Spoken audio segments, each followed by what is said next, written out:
I am a trained sociologist, but also a social historian. And when I think about issues like tobacco and the African American community, I also think about where it all started. And that's especially appropriate for us to ponder that because it started in the state of Virginia, and tobacco and African Americans, uh, tobacco as a cash crop started there in 1612, but it became the largest cash crop in Virginia in 1619. And it's no coincidence that that's the first year that African slaves were imported to the British colonies. And when you talk about tobacco, you have to talk about colonialism and the era of slavery. And Virginia is close to my heart, and in some respects, it heartbreaks me because my slave ancestors served on tobacco farms outside of Danville, Virginia. And every generation of Millners until my generation, we were deeply manipulated and in many respects controlled by tobacco. My father was a smoker. He attended Ohio State, but he also went to East High School in Columbus, Ohio, and started smoking when he was 14 years old. And by the time he was 20 years old, he was smoking a pack a day. And that's because he came of age shortly after World War I.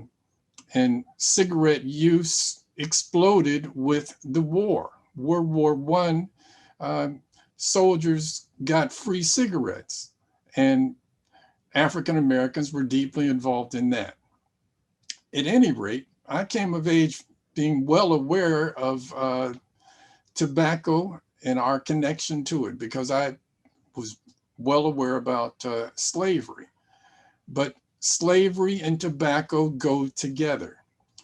Virginia would be the centerpiece for where laws that controlled slaves originated.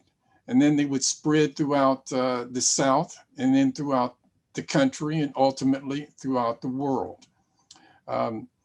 Tobacco is horrific in a lot of ways in terms of it being the first cash crop that made slavery such a deeply embedded institution in this society.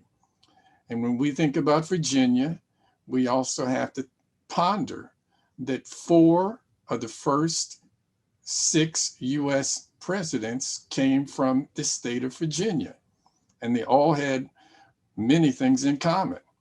But part of that was they were all tobacco plantation masters and masters of hundreds and ultimately thousands and the fate of thousands and then millions of Africans who became enslaved in this setting.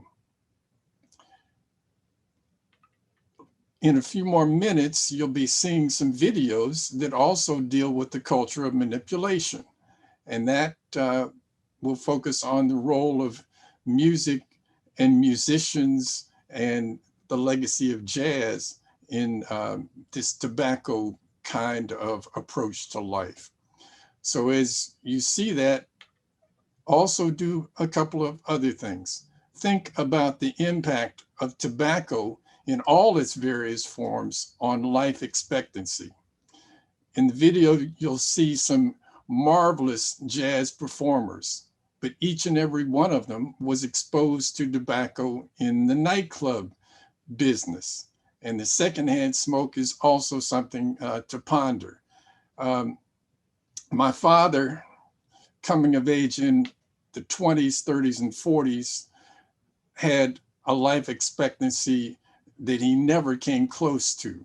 He died at age 70, in part because of his 50 or more years of tobacco use. My wonderful mother, who never smoked a cigarette in her life, also contracted secondhand smoke, and she died from lung cancer at age 75. All of her side of my family typically lived into their 80s or 90s, but being a good wife and a female who was loyal to her man, who was loyal to tobacco, she ultimately paid an ultimate price as well. These are all issues that are personal, but they're also very important to our community and the nation's community and the world's community. So I'll turn it back now to Tracy and we'll move on. But these are matters that are really important, especially in places like the American South. And I hope some people in the South are watching and thinking about the impact that policy can have on preventing the spread of this tobacco plague.